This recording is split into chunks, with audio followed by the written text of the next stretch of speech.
ಶ್ರೀಗುರುಭ್ಯೋ ನಮಃ. ಹರಿ ಓಂ. ಶ್ರಿಯಃ ಕಾಂತಾಯ ಕಲ್ಯಾಣನಿಧಯೇ ನಿಧಯೇರ್ಥಿನಾಂ ಶ್ರೀವೆಂಕಟನಿವಾಸಾಯ ಶ್ರೀನಿವಾಸಾಯ ಮಂಗಳಂ. ಶ್ರೀವೆಂಕಟಾಚಲಾಧೀಶಂ ಶ್ರಿಯಾಧ್ಯಾಸಿತವಕ್ಷಸಂ ಶ್ರಿತಚೇತನಮಂದಾರಂ ಶ್ರೀನಿವಾಸಮಹಂ ಭಜೆ.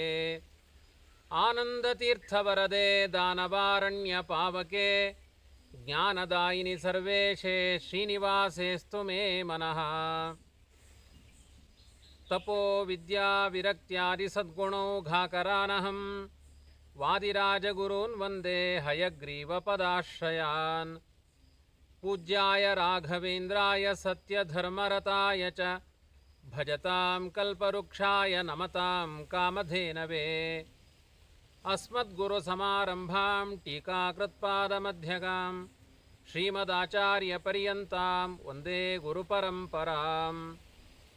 ಆಪಾದಮೌಳಿಪರ್ಯಂತಂ ಗುರುಣಾಮಾಕೃತಿಂ ಸ್ಮರೇತ್ ತೇನ ವಿಘ್ನಾಃ ಪ್ರಣಶ್ಯಂತಿ ಸಿದ್ಧ್ಯಂತಿ ಚ ಮನೋರಥಾಃ. ಸ್ವಸ್ತ್ಯಸ್ತು ಸತಾಂ ಅಶೇಷಸನ್ಮಂಗಳಾನಿ ಭವಂತು. ಸಮ್ಯಕ್ ಶ್ಲೋಕೈಕಶ್ರವಣಪಠನಮಾತ್ರೇಣ ವಕ್ತುಶ್ಚ ಶ್ರೋತॄಣಾಂ ಕಲಿಕೃತನಿಖಿಲಕಲ್ಮಷಾಪನೋದನ ಪಟುತರೆ. ಶ್ರೀಮದ್ಭವಿಷ್ಯೋತ್ತರಪುರಾಣಾಂತರ್ಗತೆ ವೆಂಕಟೇಶಮಾಹಾತ್ಮ್ಯೆ ಅದ್ಯ ಕಥಾನುವಾದಃ. ಹರಿ ಓಂ. ಹರಿ ಓಂ. ಹರಿ ಓಂ. ವೈಶಾಖ ಮಾಸದ ಶ್ರೀನಿವಾಸ ಕಲ್ಯಾಣ ನಡೆಸುವಂತಹ ಒಳ್ಳೆಯ ಪರ್ವಕಾಲ. ಪ್ರತಿಯೊಬ್ಬ ಸಾಧಕರು ಈ ಮಾಸದಲ್ಲಿ ವಿಶೇಷವಾಗಿ ಭಗವಂತನ ಕಲ್ಯಾಣದ ಕಥೆಯನ್ನು ಕೇಳಬೇಕು ಅನ್ನುವ ವಿಧಿ ಇದೆ. ಸೂತ ಪುರಾಣಿಕರ ಬಳಿ ಶೌನಕಾದಿಗಳೆಲ್ಲ ಅನೇಕ ಉಪಾಖ್ಯಾನಗಳನ್ನು, ಕಥೆಗಳನ್ನು, ಪುರಾಣಗಳನ್ನು ಶ್ರವಣ ಮಾಡ್ತಾನೇ ಇದ್ದಾರೆ. ಅದರ ನಡುವೆ ಕೇಳ್ತಾರೆ, ಜಗತ್ತಿಗೆ ಶ್ರೇಯಸ್ಸಾಗಬೇಕು, ಸ್ವಲ್ಪ ಶ್ರವಣ ಮಾತ್ರದಿಂದ ಜಗತ್ತಿಗೆ ಕ್ಷೇಮವಾಗುವಂತಹ ಒಂದು ಶ್ರೇಷ್ಠವಾದ ಕಲ್ಯಾಣದ ಕಥೆಯನ್ನು ಹೇಳಿ. ಕಲ್ಯಾಣ ಅಂದರೆ ಕೇವಲ ಮದುವೆ ಎನ್ನುವ ಅರ್ಥದಲ್ಲಿ ಸಂಬಂಧಪಟ್ಟಿರುವಂತಹ ಕಥೆ ಆಗಬಾರ್ದು. ಬದುಕೇ ಮಂಗಳಮಯ ಆಗಬೇಕು. ಅಂಥ ಒಂದು ಮಂಗಳಮಯವಾದ ಕಥೆಯನ್ನು ಹೇಳಬೇಕು ಅಂತ ಪ್ರಶ್ನೆ ಮಾಡಿದಾಗ ಸೂತ ಪುರಾಣಿಕರು ಹೇಳ್ತಾರೆ, ಇದೇ ಒಂದು ಗೊಂದಲದ ಪ್ರಸಂಗ ಹಿಂದೆ ಒಮ್ಮೆ ಬಂದಿತ್ತು. ಜನಕರಾಜ ಅಂತ ಒಬ್ಬ ದೊಡ್ಡ ಚಕ್ರವರ್ತಿ, ಪ್ರಸಿದ್ಧನಾದ ರಾಜ, ರಾಮದೇವರಿಗೆ ಕನ್ಯಾದಾನ ಮಾಡಿದ ಮಹಾನುಭಾವ. ಅವನಿಗೆ ಕುಶಧ್ವಜ ಅಂತ ತಮ್ಮ ಇದ್ದ. ಅವನು ಯಾವಾಗಲೂ ಸುಖ ಆಗಲಿ ಅಂತ ಜನಕರಾಜ ಬಯಸಿದ, ದುಃಖವೇ ಬರಬಾರದು ಅಂತ ಬಯಸಿದ. ಯಾವುದೋ ನಿಮಿತ್ತದಿಂದ ಪ್ರಾರಬ್ಧ ಅವನನ್ನು ದೂಡಿಕೊಂಡು ಬಂದು ಆ ಪ್ರಸಂಗದಿಂದ ಅವನ ದುಃಖವನ್ನು ಅನುಭವಿಸಬೇಕಾಯಿತು. ಇದ್ದಕ್ಕಿದ್ದ ಹಾಗೆ ಸಹೋದರನಾದ ಕುಶಧ್ವಜನ ಅಕಾಲ ಮರಣ ಆಯಿತು. ಆ ಕುಶಧ್ವಜನಿಗಾದರೂ 3 ಜನ ಹೆಣ್ಮಕ್ಕಳು. ಸ್ವತಃ ಜನಕರಾಜನಿಗೆ ಜಾನಕಿ ಎನ್ನುವ ಹೆಣ್ಮಗಳು. 4 ಜನ ಹೆಣ್ಮಕ್ಕಳಿಗೆ ಕಲ್ಯಾಣ ಆಗಬೇಕು. ತನ್ನ ಬದುಕಿನ ಎಲ್ಲ ದುಃಖಗಳು ಪರಿಹಾರ ಆಗಬೇಕು, ಜಗತ್ತಿಗೆ ಕ್ಷೇಮ ಆಗಬೇಕು. ಇಂಥ ದುಃಖದ ಪರಿಸರ ನನ್ನ ಮನೆಯಲ್ಲಿ ಒದಗಿ ಬಂದಿದೆಯಲ್ಲ ಅಂತ ಚಿಂತಾಗ್ರಸ್ತನಾಗಿ ಜನಕರಾಜ ಕುಳಿತಾಗ ಯೋಗಾಯೋಗ ಎಂಬಂತೆ ವಿಶೇಷವಾಗಿ ಮಹಾಜ್ಞಾನಿಗಳಾದ ಅಹಲ್ಯೆ ಗೌತಮರ ಸುತನಾಗಿರುವಂತಹ ಶತಾನಂದ ಅಂತ ತುಂಬ ದುಃಖದಲ್ಲಿದ್ದಾಗ, ನಮ್ಮ ಮನೆಗೆ ಶತದುಃಖಿಗಳು ಬರಬಾರದು, ಶತಾನಂದರು ಬರಬೇಕು. ಅಂತಹ ಶತಾನಂದರ ಆಗಮನ ಆಗಿದೆ. ಅವರನ್ನು ಅತ್ಯಂತ ಅರ್ಘ್ಯ ಪಾದ್ಯಾದಿ ಉಪಚಾರಗಳಿಂದ ಸತ್ಕರಿಸಿ ಜನಕರಾಜ ಕೇಳ್ತಾನೆ, ನನ್ನ ಮನಸ್ಸಿನ ಭಾವನೆಗಳು ಹೀಗಿತ್ತು, ಎಲ್ಲ ವಿಪರೀತವಾಗಿದೆ. ಎಲ್ಲ ಮಕ್ಕಳಿಗೆ ಕಲ್ಯಾಣ ಆಗಬೇಕು, ಲೋಕೋತ್ತರವಾದ ಕಲ್ಯಾಣಗಳಾಗಬೇಕು. ಅದಕ್ಕೆ ಸಾರವತ್ತಾದ ಯಾವುದಾದ್ರೂ ಒಂದು ವಿಚಾರವನ್ನು ತಿಳಿಸಿ ಅಂತ ಆ ಜನಕರಾಜ ಕೇಳಿಕೊಂಡಾಗ ಶತಾನಂದರು ಯಾವ ಶ್ರೀನಿವಾಸನ ಕಲ್ಯಾಣದ ವೈಭವದ ಕಥೆಯನ್ನು ಹೇಳಿದ್ದಾರೋ ಅದನ್ನೇ ಜಗತ್ತಿನ ಕ್ಷೇಮಕ್ಕಾಗಿ ಸೂತ ಪುರಾಣಿಕರು ಶೌನಕಾದಿಗಳಿಗೆ ಹೇಳಿದ್ದಾರೆ. ಇವತ್ತು ಜಗತ್ತಿನ ಕ್ಷೇಮ ತುಂಬ ಮುಖ್ಯವಾಗಿದೆ. ವಿಶ್ವ ಶಾಂತಿಗಾಗಿ ನಾವೆಲ್ಲ ಶ್ರೀನಿವಾಸ ಕಲ್ಯಾಣದ ಪರಮ ಮಂಗಳವಾದ ಚರಿತ್ರೆಯನ್ನು ಕೇಳಬೇಕಾಗಿದೆ. ವಿಸ್ತಾರವಾಗಿ ಹೇಳಿದ್ದಾರೆ. ನವಾಹ ಅಂತ 9 ದಿನಗಳಲ್ಲಿ ಹೇಳುವಂತಹ ಕಥೆಯನ್ನು ನಾನು ಸ್ವಲ್ಪ ಸಮಯದಲ್ಲಿಯೇ ಸಾಧಕರ ಅವಕಾಶಗಳಿಗೆ ಅನುಗುಣವಾಗಿ ಹೇಳುವ ಪ್ರಯತ್ನ ಮಾಡ್ತಾ ಇದ್ದೇನೆ. ಸಜ್ಜನರಾದವರೆಲ್ಲ ಇದನ್ನು ಸ್ವಾಗತಿಸಿ ಭಗವಂತನ ವಿಶೇಷವಾದ ಭಕ್ತಿಯನ್ನು ಮಾಡಿ ಅವನ ಅನುಗ್ರಹಕ್ಕೆ ಕೃಪಾ ಪಾತ್ರರಾಗಬೇಕು ಅಂತ ನಾನು ಈ ಮೂಲಕ ಕೇಳಿಕೊಳ್ತಾ ಇದ್ದೇನೆ.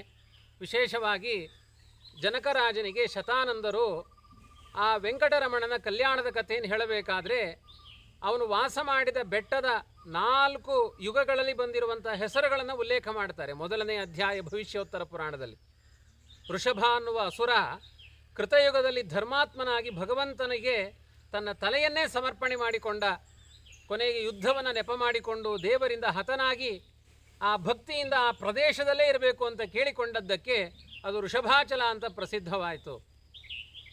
ಇದು ಕೃತಯುಗದ ಕಥೆ. ಆದರೆ ತ್ರೇತಾಯುಗದಲ್ಲಿ ಅಂಜನಾದೇವಿ ಒಳ್ಳೆಯ ಸಂತಾನವನ್ನು ಪಡೆಯಬೇಕು. ಮಕ್ಕಳನ್ನು ಪಡೆಯುವುದೇ ಪುರುಷಾರ್ಥ ಅಲ್ಲ, ಜಗತ್ತಿಗೆ ಕೊಡುಗೆಯನ್ನು ಕೊಡುವಂತಹ ಮಕ್ಕಳಾಗಬೇಕು ಅನ್ನುವ ಸದ್ಭಾವನೆಯಿಂದ ಅಂಜನಾದೇವಿ ಆಕಾಶಗಂಗೆಯನ್ನು ಆಶ್ರಯಿಸಿಕೊಂಡು ಇದೇ ವೆಂಕಟಾದ್ರಿಯ ತಪ್ಪಲಿನಲ್ಲಿ ಸಾವಿರಾರು ವರ್ಷಗಳ ಕಾಲ ತಪಸ್ಸನ್ನು ಮಾಡ್ತಾಳೆ. ಇದರಿಂದ ಸಂಪ್ರೀತನಾದ ಮುಖ್ಯಪ್ರಾಣ ಸಾಕ್ಷಾತ್ ವಾಯುದೇವ ಕೇಸರಿ ಅಂತ ಅಂಜನಾದೇವಿಯ ಪತಿ ಪ್ರತಿದಿನ ಅಂಜನಾದೇವಿಗೆ ಒಂದು ಹಣ್ಣನ್ನು ಕೊಡ್ತಾ ಇರ್ತಾನೆ. ಆ ಹಣ್ಣಿನಲ್ಲಿ ತನ್ನ ತೇಜಸ್ಸನ್ನು ಸೇರಿಸಿ ಆ ವಾಯುದೇವ ಆ ಹಣ್ಣನ್ನು ಕೊಡುವಂತೆ ಮಾಡಿದ. ಆ ಹಣ್ಣನ್ನು ಭಕ್ಷಣೆ ಮಾಡಿದ ಅಂಜನಾದೇವಿ ಗರ್ಭವತಿಯಾಗಿದ್ದಾಳೆ. ಜಗತ್ತಿಗೆಲ್ಲ ಜ್ಞಾನದೇವತೆ ಅಂತ ಪ್ರಸಿದ್ಧನಾದ ಜೀವೋತ್ತಮನಾದ ಆ ಆಂಜನೇಯನನ್ನು ಹಡೆದ ಪುಣ್ಯಭೂಮಿ ಈ ವೆಂಕಟಾದ್ರಿ ಪರ್ವತ ಆಗಿದೆ. ಆದ್ದರಿಂದ ಅಂಜನಾದೇವಿ ಸಮುದ್ಭೂತನಾದ ಆಂಜನೇಯನ ಕ್ಷೇತ್ರ ಆದ್ದರಿಂದ ಇದನ್ನು ಅಂಜನಾದ್ರಿ ಅಂತ ತ್ರೇತಾಯುಗದಲ್ಲಿ ಕರೀಲಿಕ್ಕೆ ಆರಂಭ ಮಾಡಿದರು. ಮತ್ತೊಂದು ಪ್ರಸಂಗ ಇದೇ ದ್ವಾಪರ ಯುಗದಲ್ಲಿ ಒಂದು ಬಾರಿ ಭಗವಂತ ತನ್ನ ದ್ವಾರಪಾಲಕರನ್ನಾಗಿ ಶೇಷದೇವರನ್ನು ನಿಯೋಜನೆ ಮಾಡಿದ್ದಾನೆ. ಆ ಶೇಷದೇವರು ದ್ವಾರಪಾಲಕರಾಗಿ ನಿಂತಾಗ ವಾಯುದೇವರು ಆಗಮಿಸ್ತಾರೆ. ಒಳಗಡೆ ಬಿಡೋದಿಲ್ಲ ಅಂತ ಇಂಥ ಒಂದು ಸುಮ್ಮನೆ ಒಂದು ಸಂತೋಷದಿಂದ ವಿನೋದದ ಒಂದು ಕ್ರೀಡೆಯನ್ನು ಆಡಿದ್ದಾರೆ. ದ್ವಾಪರ ಯುಗದ ಧರ್ಮಗಳನ್ನು ಚಿತ್ರಣ ಮಾಡುವುದು ಮುಖ್ಯ ಉದ್ದೇಶ ಆಗಿದೆ ಈ ಕಥೆಯದ್ದು. ದಾರಿ ಬಿಡೋದಿಲ್ಲ ಅಂತ ಹೇಳಿದಾಗ ಅವರಿಬ್ಬರ ಬಲಾಬಲ ಪರೀಕ್ಷೆಗಳ ನಡೀಲಿ ಅಂತ ಭಗವಂತನೇ ಆದೇಶ ಮಾಡ್ತಾನೆ. ಆ ಮೇರು ಪರ್ವತದ ಆನಂದಾದ್ರಿ ಅಂತ ಒಂದು ಶಿಖರವನ್ನು ಶೇಷದೇವರು ಸುತ್ತಿಕೊಳ್ಳಬೇಕು. ಆ ಸುತ್ತಿಕೊಂಡ ಶಿಖರದ ಸಹಿತ ಬೆಟ್ಟದ ಸಹಿತ ಆ ಬೆಟ್ಟವನ್ನು ಅಲ್ಲಾಡಿಸಿದರೆ ವಾಯುದೇವರು ಜಯಶಾಲಿಗಳು, ಅಲ್ಲಾಡಿಸಲಿಕ್ಕಾಗಲಿಲ್ಲ ಅಂದರೆ ಶೇಷದೇವರು ಜಯಶಾಲಿಗಳು ಅಂತ ದೇವರೇ ಒಂದು ಸಮಯ ನಿರ್ಬಂಧವನ್ನು ಮಾಡ್ತಾನೆ. ಅದೇ ರೀತಿಯಾಗಿ ಶೇಷದೇವರು ಮೇರು ಪರ್ವತದ ಆನಂದಾದ್ರಿ ಎನ್ನುವ ಒಂದು ಶಿಖರವನ್ನು ಬಲವಾಗಿ ಸುತ್ತಿಕೊಳ್ತಾರೆ. ವಾಯುದೇವರು ತಮ್ಮ ಕೇವಲ ಸ್ಪರ್ಶ ಮಾತ್ರದಿಂದ ಅದನ್ನು ತೂರ್ತಾರೆ. ಅದು ನೇರ ಬಂದು ವೆಂಕಟಾದ್ರಿಯ ಪರ್ವತದ ಬಳಿ ಬಂದು ಬೀಳುತ್ತೆ ಶೇಷದೇವರ ಸಹಿತವಾಗಿ. ಶೇಷದೇವರಿಗೆ ತಮ್ಮ ಬಲದ ಜ್ಞಾನ ಬಂದು ವಾಯುದೇವರ ಮುಂದೆ ನಾನೇನೂ ಅಲ್ಲ ಅಂತ ಅವರ ಅಂತಃಕರಣವನ್ನು ನಿರ್ಮಲ ಮಾಡಿಕೊಂಡು ವಾಯುಜೀವೋತ್ತಮ ಅಂತ ಯಥಾರ್ಥ ಜ್ಞಾನವನ್ನು ಪಡೆದ ಕ್ಷೇತ್ರ ಇದು. ಆದ್ದರಿಂದ ದ್ವಾಪರಯುಗದಲ್ಲಿ ಇದಕ್ಕೆ ಶೇಷಾಚಲ ಅನ್ನುವ ಹೆಸರು ಬರಲಿ ಅಂತ ಉಲ್ಲೇಖ ಮಾಡಿದ್ದಾರೆ. ಇನ್ನು ಕಲಿಯುಗದಲ್ಲಾಗಬೇಕಾದ್ರೆ ಒಬ್ಬ ಮಾಧವ ಅಂತ ಬ್ರಾಹ್ಮಣ, ಅವನು ಒಳ್ಳೆಯ ಸದಾಚಾರ ಸಂಪನ್ನನಾಗಿದ್ದಾನೆ. ಯಾವುದೋ ಪ್ರಾರಬ್ಧದ ವಶದಿಂದ ಮನೆಯಲ್ಲಿ ತಂದೆ ತಾಯಿ ಹೆಂಡತಿ ಎಲ್ಲ ಇದ್ದಾರೆ. ಇಂಥ ವೈಭವದ ಯಜನ ಯಾಜನ ದಾನ ಪ್ರತಿಗ್ರಹ ಅಧ್ಯಯನ ಅಧ್ಯಾಪನ ಅನ್ನುವ ಷಟ್ಕರ್ಮಗಳಲ್ಲಿ ತನ್ನನ್ನು ತೊಡಗಿಸಿಕೊಂಡಿರುವಂತಹ ಸಾಧಕನಾದ ಮಾಧವ ಬ್ರಾಹ್ಮಣ ಕಾಡಿಗೆ ಸಮಿತ್ತುಗಳನ್ನು ಫಲಪುಷ್ಪಗಳನ್ನು ತರಬೇಕು ಅಂತ ಹೋಗ್ತಾನೆ. ಆದರೆ ವಿಧಿವಶದಿಂದ ಅಲ್ಲಿರುವಂತಹ ಒಬ್ಬಳು ಕುಂತಲೆ ಅತ್ಯಂತ ನೀಚ ಯೋನಿಯಲ್ಲಿ ಜನ್ಮವನ್ನು ತಾಳಿರುವಂತಹ ಹೆಣ್ಮಗಳನ್ನು ನೋಡ್ತಾನೆ. ಅವಳ ಸೌಂದರ್ಯ, ಅವಳ ರೂಪ, ಅವಳ ಕಳಕಂಠದ ನಾದಕ್ಕೆ ಮೋಹಿತನಾಗ್ತಾನೆ ಮಾಧವ ಬ್ರಾಹ್ಮಣ. ಎಂಥ ಒಂದು ಸೌಂದರ್ಯ ಇವಳಲ್ಲಿದೆ. ಈ ಸೌಂದರ್ಯಕ್ಕೆ ಅವನು ವಶನಾದ. ತನ್ನ ಮನೆಯಲ್ಲಿ ವೃದ್ಧರಾದ ತಂದೆ ತಾಯಿಗಳಿದ್ದಾರೆ, ಕೈ ಹಿಡಿದ ಪತ್ನಿ ಇದ್ದಾಳೆ, ಎಲ್ಲವನ್ನೂ ಮರೆತು ಆ ಸ್ತ್ರೀ ಮೋಹಿತನಾಗ್ತಾನೆ ಮಾಧವ ಬ್ರಾಹ್ಮಣ. ಎಂತೆಂಥ ಕುಲಗಳು, ಸಾತ್ವಿಕರು, ಒಳ್ಳೆಯ ಜೀವನದಿಗಳು ಕಲಿಯ ಪ್ರಭಾವದಿಂದ ಉದ್ಧ್ವಸ್ತವಾಗುತ್ತೆ ಅಂತ ಹೇಳುವ ತಾತ್ಪರ್ಯ ಈ ಕಥೆಗಿದೆ ವಿನಃ ಮಾಧವ ಬ್ರಾಹ್ಮಣನೇ ಕೆಟ್ಟವನು ಅಂತ ಹೇಳುವ ತಾತ್ಪರ್ಯ ಅಲ್ಲ. ಎಂತೆಂಥ ಕುಲಾಚಾರಗಳೆಲ್ಲ ಆ ಜಾತಿ ಸಂಕ್ರಮಣಗಳಾಗ್ತಾ ಇದೆ, ಅಂತರ್ಜಾತಿಗಳಿಗೆ ವಲಸೆ ಹೋಗ್ತಾ ಇದ್ದಾರೆ, ತುಂಬ ಅಧರ್ಮಗಳು ಮನೆ ಮನೆಗಳಲ್ಲಿ ತಾಂಡವಾಗುವಂತಹ ಯುಗ ಈ ಕಲಿಯುಗ ಅನ್ನುವುದರ ಚಿತ್ರಣವನ್ನು ಮಾಧವ ಬ್ರಾಹ್ಮಣನ ಕಥೆಯ ಮೂಲಕ ಹೇಳ್ತಾ ಇದೆ ಪುರಾಣ. ಆ ಮಾಧವ ಬ್ರಾಹ್ಮಣ ಕುಂತಲೆಯ ಸಂಘವನ್ನು ಬಲಾತ್ಕಾರವಾಗಿ ಮಾಡ್ತಾನೆ. ಅವಳು ಹೇಳ್ತಾಳೆ, ನೀನೊಬ್ಬ ಬ್ರಾಹ್ಮಣ, ನಿನ್ನ ಕೈಗಳೆಲ್ಲ ದೇವತಾರಾಧನೆಯಿಂದ ಪವಿತ್ರವಾಗಿವೆ, ನಿನ್ನ ಉದರ ಹರಿನೈವೇದ್ಯರಿಂದ ಪವಿತ್ರವಾಗಿದೆ, ನಿನ್ನ ತಲೆ ಆ ಭಗವಂತನಿಗೆ ನಮಸ್ಕಾರ ಮಾಡಿ ಪವಿತ್ರವಾಗಿದೆ. ಎಷ್ಟೋ ಜನ್ಮಗಳ ಪುಣ್ಯದಿಂದ ನಿಧಿ ರೂಪದಲ್ಲಿ ಸಂಗ್ರಹವಾದ ಬ್ರಾಹ್ಮಣ್ಯವನ್ನು ವ್ಯರ್ಥ ಮಾಡಿಕೊಳ್ಳಬೇಡ. ಅಂತ್ಯ ಯೋನಿಯಲ್ಲಿ ಹುಟ್ಟಿ ಯಾವಾಗಲೂ ಸುರಾಪಾನ, ಮಾಂಸಭಕ್ಷಣ, ಗೋಮಾಂಸ ಭಕ್ಷಣ ಇವುಗಳಿಂದ ಅಪವಿತ್ರಳಾಗಿದ್ದೇನೆ.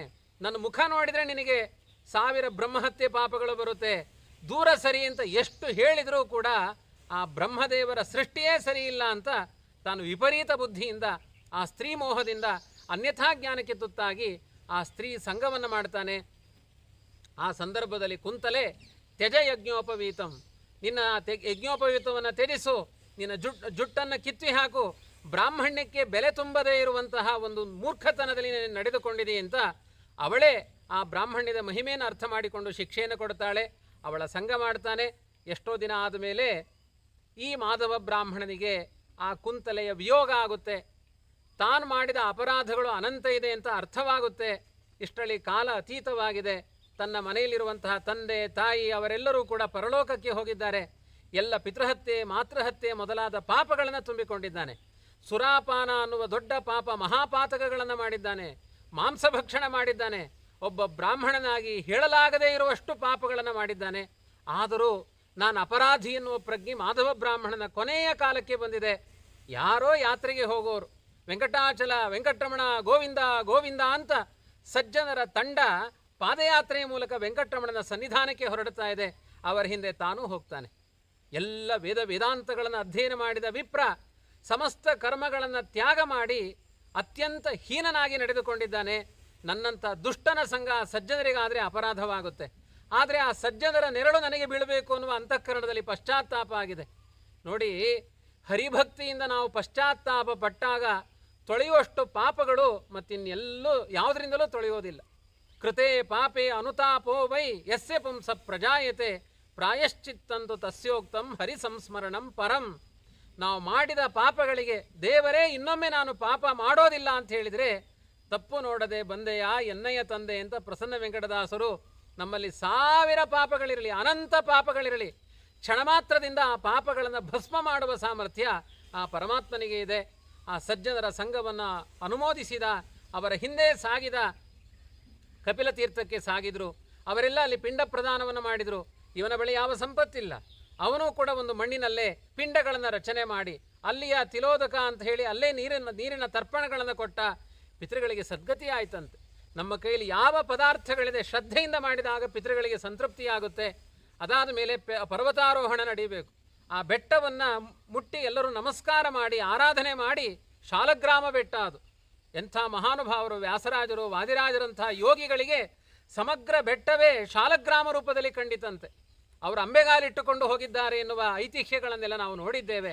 ಅಂಥ ಒಂದು ಶ್ರೇಷ್ಠವಾಗಿರುವಂತಹ ಆ ಪರ್ವತವನ್ನು ಸ್ಪರ್ಶ ಮಾಡಿದ, ಎಲ್ಲರೂ ಮುಂದೆ ಸಾಗಿದ ಮೇಲೆ ಹಿಂದಿನಿಂದ ನಮಸ್ಕಾರ ಮಾಡಿ ಸ್ಪರ್ಶ ಮಾಡಿದ ತಕ್ಷಣ ಮಕ್ಷಿಕಾ ಭಕ್ಷಣದಂತೆ ಒಂದಷ್ಟು ನೊಣಗಳನ್ನು ಬಾಯಿಗೆ ಹಾಕಿ ತಿಂದಿದಂತೆ ಅವನಿಗೆ ಆ ಮನಸ್ಸಿನಲ್ಲಿ ಭಾವನೆಗಳು ಬಂತು. ವಮನ ಮಾಡಿದ. ಅದು ವಮನ ಮಾಡಿದ್ದು ದೇಹದಲ್ಲಿರುವ ಪದಾರ್ಥಗಳನ್ನೆಲ್ಲ, ಇಷ್ಟು ದಿನ ಅವನು ಕೂಡಿಟ್ಟ ಪಾಪಗಳನ್ನೇ ವಮನ ಮಾಡಿದ. ದೇವಾನುದೇವತೆಗಳು ನೋಡ್ತಾ ಇದ್ದಾರಂತೆ.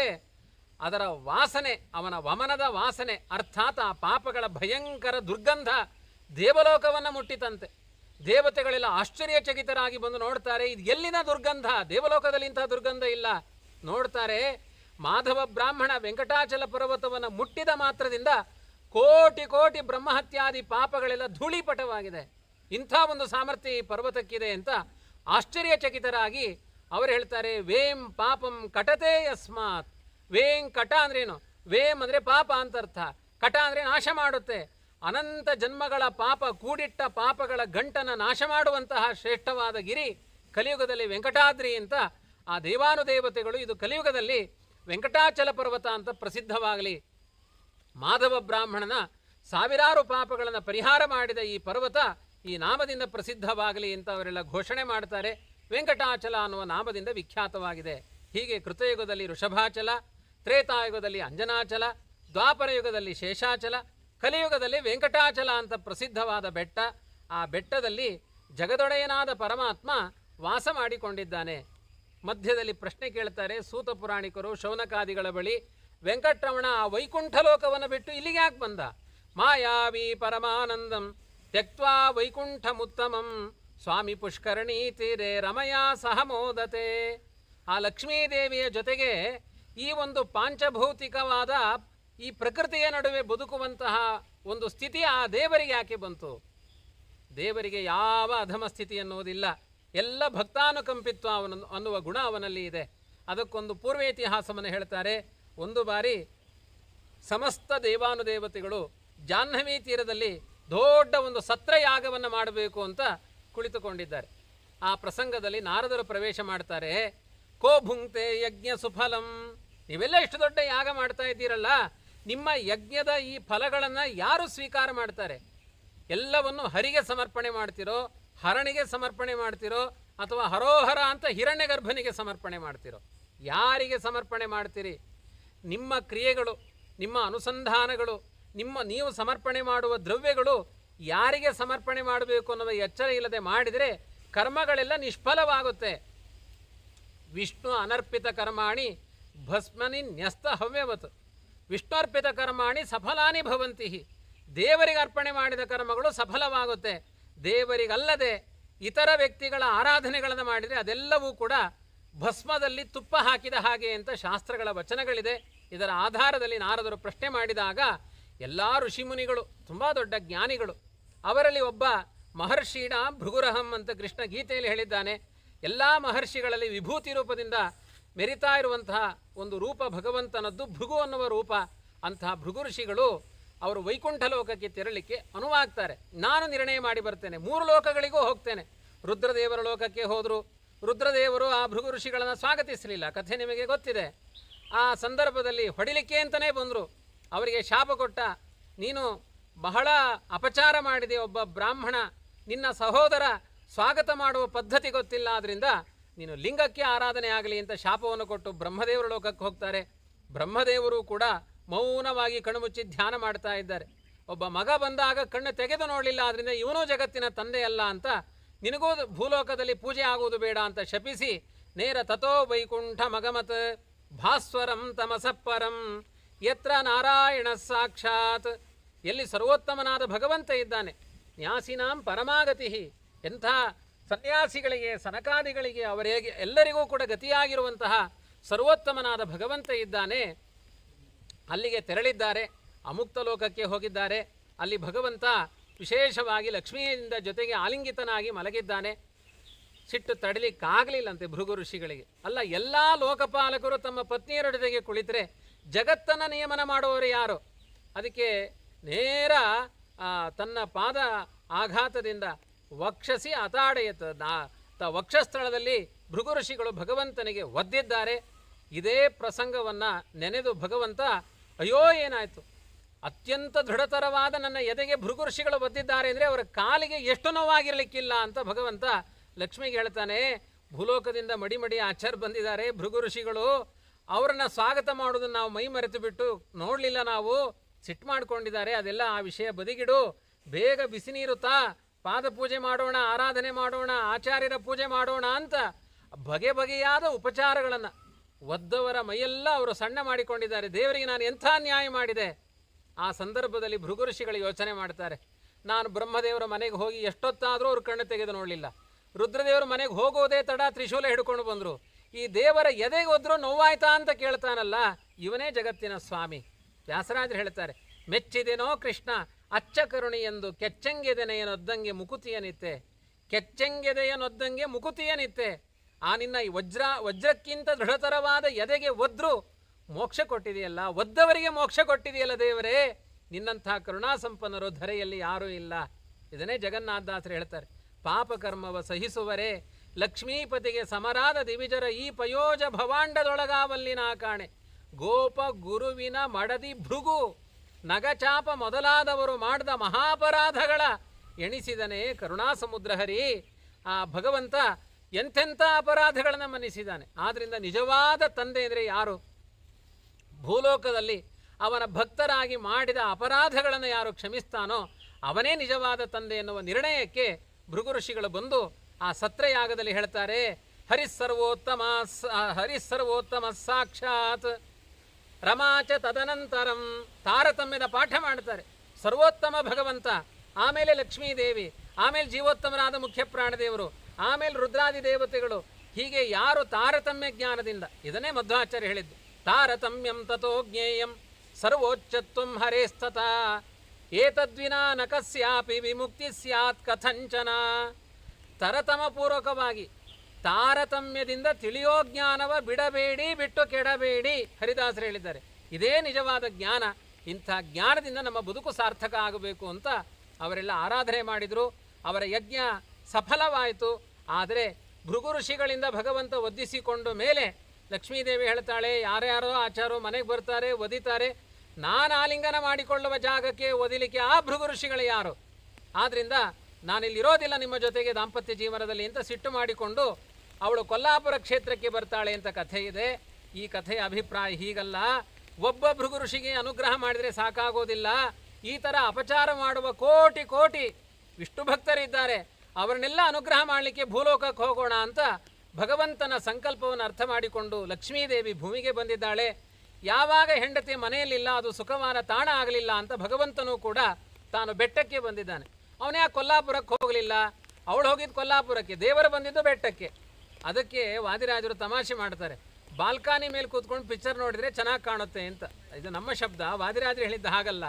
ಬೆಟ್ಟದ ಮೇಲೆ ಕುಳಿತು ಕೆಳಗೆ ಕೂತಿರುವ ಲಕ್ಷ್ಮೀದೇವಿನ ನೋಡೋಣ ಅಂತ ಭಗವಂತ 7 ಬೆಟ್ಟಗಳ ಮೇಲೆ ಕುಳಿತಿದ್ದಾನೆ ಪರಮಾತ್ಮ ಅಂತ ವಿಶೇಷವಾಗಿ ವರ್ಣನೆ ಮಾಡಿದ್ದಾರೆ. ಇನ್ನು ಆ ಕಥಾಭಾಗವನ್ನು ನಾನು ನಿರೂಪಣೆ ಮಾಡಲಿಕ್ಕಿದೆ. ವೆಂಕಟಾಚಲ ಪರ್ವತದ ಅನತಿ ದೂರದಲ್ಲಿಯೇ ಚೋಳರಾಜನ ಆಳ್ವಿಕೆ. ಅನೇಕ ಗೋವುಗಳನ್ನು ಸಂರಕ್ಷಣೆ ಮಾಡ್ತಾ ಇದ್ದ. ಭಗವಂತನ ಆರಾಧನೆಗಾಗಿ ಸಾಕ್ಷಾತ್ ಲಕ್ಷ್ಮೀದೇವಿಯೇ ಆ ಬ್ರಹ್ಮದೇವರನ್ನ ಹಸುವನ್ನಾಗಿ ಕರೆದುಕೊಂಡು ಬಂದು ಚೋಳರಾಜನಿಗೆ ಮಾರಾಟ ಮಾಡ್ತಾಳೆ ಅಂತ.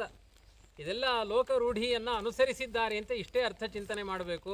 ಬ್ರಹ್ಮದೇವರು ಭಗವಂತನ ಆರಾಧನೆಗೆ ಸತ್ಯಲೋಕದಿಂದ ಬಂದಿದ್ದಾರೆ ಅನ್ನೋದು ಮುಖ್ಯ ತಾತ್ಪರ್ಯ. ಆ ಚೋಳರಾಜನ ಪತ್ನಿಗೆ ಬಹಳ ವಿನೂತನವಾದ ಈ ಗೋವಿನ ಹಾಲನ್ನು ಪಾನ ಮಾಡಬೇಕು ಅನ್ನುವ ತವಕ. ಆದರೆ ಒಂದು ದಿನವೂ ಅದರ ಹಾಲನ್ನು ಪಾನ ಮಾಡುವ ಅರ್ಹತೆ ಅವಳಲ್ಲಿರಲಿಲ್ಲ, ಸಿಗಲಿಲ್ಲ ಅಷ್ಟೇ. ಪ್ರತಿದಿನ ಬ್ರಹ್ಮದೇವರು ಹಸುವಿನ ರೂಪದಲ್ಲಿ ಬರೋದು. ಭಗವಂತ ವೆಂಕಟರಮಣ ಆ ವೆಂಕಟಾದ್ರಿಯಲ್ಲಿ ಒಂದು ಹುತ್ತವನ್ನು ಆಶ್ರಯಿಸಿಕೊಂಡಿದ್ದಾನೆ, ಒಂದು ಹುಣಸೆ ಮರ. ಅದನ್ನೆಲ್ಲ ತುಂಬ ಚೆನ್ನಾಗಿ ಪುರಾಣದಲ್ಲಿ ಸಮನ್ವಯ ಮಾಡಿದ್ದಾರೆ. ಇದು ಮಥುರಾ ಪಟ್ಟಣಕ್ಕೆ ಸಮಾನವಾಗಿತ್ತು, ಅಯೋಧ್ಯ ಪಟ್ಟಣಕ್ಕೆ ಸಮಾನವಾಗಿತ್ತು. ಆ ವಸುದೇವ ದೇವಕಿಯರೆಲ್ಲ ಅಲ್ಲೇ ಸನ್ನಿಹಿತರಾಗಿದ್ದರು. ಅಂಥ ಒಂದು ಪವಿತ್ರವಾದ ತಾಣದಲ್ಲಿ ಹುಣಸೆ ಮರದ ಬುಡದಲ್ಲಿರುವಂತಹ ವಲ್ಮೀಕದಲ್ಲಿ ಭಗವಂತ ವಾಸ ಮಾಡ್ತಾ ಇದ್ದ. ಅಲ್ಲಿಗೆ ವಿಶೇಷವಾಗಿ ಈ ಬ್ರಹ್ಮದೇವರು ಬರಬೇಕು, ಆ ಹಾಲನ್ನು ಧಾರೆ ಎರೆದು ಹೋಗಬೇಕು. ಈ ಥರದ ವ್ಯಾಪಾರ ನಡೀತಾ ಇತ್ತು. ಒಂದು ದಿನ ಆ ಚೋಳರಾಜನ ಪತ್ನಿ ಕೇಳ್ತಾಳೆ, ಆ ಹಾಲನ್ನು ಒಂದು ದಿನವೂ ನಾನು ಪಾನ ಮಾಡಲಿಲ್ಲ, ಬಹುತೇಕ ಗೋಪಾಲಕ ಇದು ರುಚಿಯಾಗಿದೆ ಅಂತ ಎಲ್ಲ ಅವನೇ ಪಾನ ಮಾಡಿ ಹೋಗ್ತಾ ಇದ್ದಾನೆ ಅಂತ ಒಂದು ದಿನ ತುಂಬ ಅವನಿಗೆ ಭರ್ತ್ಸನ ಮಾಡ್ತಾಳೆ, ಹೊಡಿತಾಳೆ. ಇದೆಲ್ಲ ಇಂಥ ಸ್ಥಿತಿಯನ್ನು ಗಮನಿಸಿದ ಮೇಲೆ ಆ ಭೃತ್ಯನಾದರೂ ಏನು ಮಾಡ್ತಾನೆ, ಈ ಹಸು ಎಲ್ಲಿಗೆ ಹೋಗುತ್ತೆ ಅಂತ ಅನ್ವೇಷಣೆ ಮಾಡಿಕೊಂಡು ಹೋಗ್ತಾನೆ. ನೇರ ಬೆಟ್ಟದ ಮೇಲೆ ಹೋಗಿ ಆ ವಲ್ಮೀಕದಲ್ಲಿ ಹಾಲು ಸುರಿಸುವ ಹಸುವನ್ನು ನೋಡಿ ಅದನ್ನು ತನ್ನ ಖಡ್ಗದಿಂದಲೇ ಹೊಡೆದು ಕೊಲ್ಲಬೇಕು ಅನ್ನುವಷ್ಟು ಸಿಟ್ಟು ಆ ಗೋಪಾಲಕನಿಗೆ ಬರುತ್ತೆ.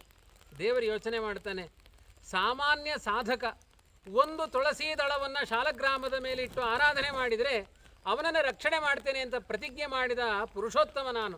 ಅಂಥದ್ದು ಬ್ರಹ್ಮದೇವರು ಬಂದು ಮಾಡುವ ಕ್ಷೀರಾಭಿಷೇಕಕ್ಕೆ ವಿಘ್ನ ಉಂಟು ಮಾಡ್ತಾ ಇದ್ದಾನೆ ಇವನು ಅಂತ ಅವನನ್ನು ತಮ್ಮ ರಕ್ಷಾಮೀತಿ ಮತ್ಪಣಃ, ಇಂಥ ಭಕ್ತರನ್ನ ರಕ್ಷಣೆ ಮಾಡಲಿಲ್ಲ ಅಂದರೆ ನಾನು ಕರುಣಾ ಸಂಪನ್ನ ಇಲ್ಲ ಆಗ್ತೇನೆ ಅಂತ ಆ ಹಸುವನ್ನು ಬದಿಗೆ ಸರಿಸಿ ಗೋಪಾಲಕ ಹೊಡೆಯುವ ಪ್ರಖರವಾಗಿರುವಂತಹ ಖಡ್ಗದ ಆ ಏಟನ್ನು ಭಗವಂತ ತನ್ನ ನೆತ್ತಿಯಲ್ಲಿ ಸ್ವೀಕಾರ ಮಾಡ್ತಾನೆ. ಸಪ್ತತಾಲ ಪ್ರಮಾಣೇನ ರಕ್ತಸ್ಫೂರ್ತಿರಭೂತ್ತದ 7 ತಾಳ ವೃಕ್ಷಗಳು ಎತ್ತರದಷ್ಟು ರಕ್ತ ಅವನ ತಲೆಯಿಂದ ಚಿಮ್ಮುತ್ತೆ. ಅದು ಅಂಥ ಒಂದು ವಿನೂತನವಾದ ದೃಶ್ಯವನ್ನು ಕಂಡು ಆ ಗೋಪಾಲಕ ಅಲ್ಲೇ ಆಚಾರ ಸತ್ತೇ ಹೋಗುತ್ತಾನೆ. ಈ ದೃಶ್ಯವನ್ನೆಲ್ಲ ನೋಡಿದ ವನಚರನೊಬ್ಬ ಬಂದು ಆ ಚೋಳರಾಜನಿಗೆ ವಿಷಯ ತಿಳಿಸ್ತಾರೆ. ಧಾವಂತದಿಂದ ಬರ್ತಾನೆ, ನೋಡ್ತಾನೆ, ಬಹಳ ದೊಡ್ಡ ಘಟನೆ ನಡೆದು ಹೋಗಿದೆ.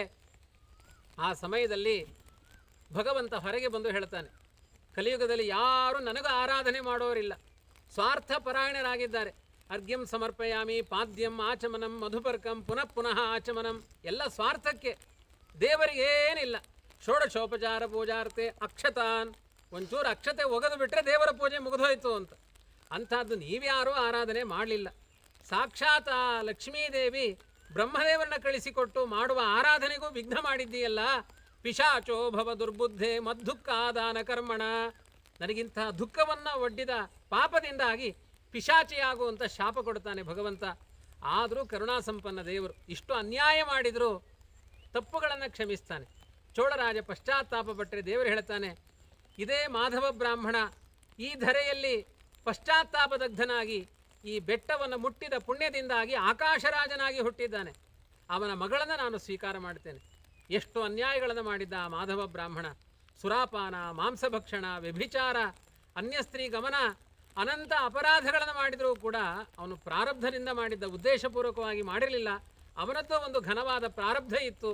ಅಂಥ ಅಪರಾಧಗಳನ್ನು ಮಾಡಿದರೂ ಅವನನ್ನು ಆಕಾಶರಾಜನನ್ನಾಗಿ ಹುಟ್ಟಿಸಿ ಶುಚೀನಾಂ ಶ್ರೀಮತಾಂ ಗೇಹೆ ಯೋಗಭ್ರಷ್ಟೋ ವಿಜಾಯತೆ ಅಂತ ಸತ್ಕುಲದಲ್ಲಿ ಹುಟ್ಟಿಸಿ ಅವನ ಕನ್ಯೆಯನ್ನು ಪದ್ಮಾವತಿಯನ್ನು, ನನ್ನ ಮನದನ್ನೆಯಾದ ಲಕ್ಷ್ಮೀ ರೂಪಳಾದ ಪದ್ಮಾವತಿಯನ್ನು, ರಮಾ ಸಮಾಮಿಮಾಂ ಕನ್ಯಾಂ, ರಮೆಗೆ ಸಮಾನಳಾದ ಕನ್ಯೆಯನ್ನು ನಾನು ಸ್ವೀಕಾರ ಮಾಡ್ತೇನೆ. ಆವಾಗ ನಿನ್ನ ಆ ಪೈಶಾಚ್ಯದ ದುಃಖಗಳು, ಆ ಆಕಾಶರಾಜ ಮಹತೋಭಾರದ ಕಿರೀಟವನ್ನು ನನ್ನ ತಲೆ ಮೇಲೆ ಶುಕ್ರವಾರದ ದಿವಸ ಇಡಬೇಕಾದ್ರೆ ಆ ಪ್ರಸಂಗದಲ್ಲಿ ನಿನಗೆ ಆ ದುಃಖ ಉಪಶಮನವಾಗುತ್ತೆ ಅಂತ ಆ ವೈಶಾಖ ಮಾಸದ ದಶಮಿ ಶುಕ್ರವಾರದ ದಿವಸ ಕಲ್ಯಾಣ ಮಾಡಿಕೊಂಡು ಆ ಕಿರೀಟವನ್ನು ಧಾರಣೆ ಮಾಡಿದ. ಅವನ ದುಃಖವೆಲ್ಲ ಉಪಶಮನ ಆಯಿತು ಅನ್ನುವ ಕಥೆ ಆ ದೇವರೇ ಹೇಳ್ತಾನೆ. ಪಿಶಾಚಿ ಆಗು ಅಂತ ಹೇಳಿದರೂ ನಿನ್ನ ದುಃಖ ಉಪಶಮನ ಆಗುತ್ತೆ ಅಂತ ಭಗವಂತ ಹೇಳಿ ಕಳಿಸಿದ. ಆಮೇಲೆ ಬೃಹಸ್ಪತ್ಯಾಚಾರ್ಯರನ್ನು ಮುಂದೆ ಮಾಡಿಕೊಂಡು ಒಳ್ಳೆಯ ರೀತಿಯಾದ ಔಷಧಿಗಳನ್ನು, ಇವತ್ತು ಯಾವ ಔಷಧಿಯನ್ನು ಸ್ವೀಕಾರ ಮಾಡಬೇಕು ಅನ್ನೋದೇ ಗೊಂದಲ.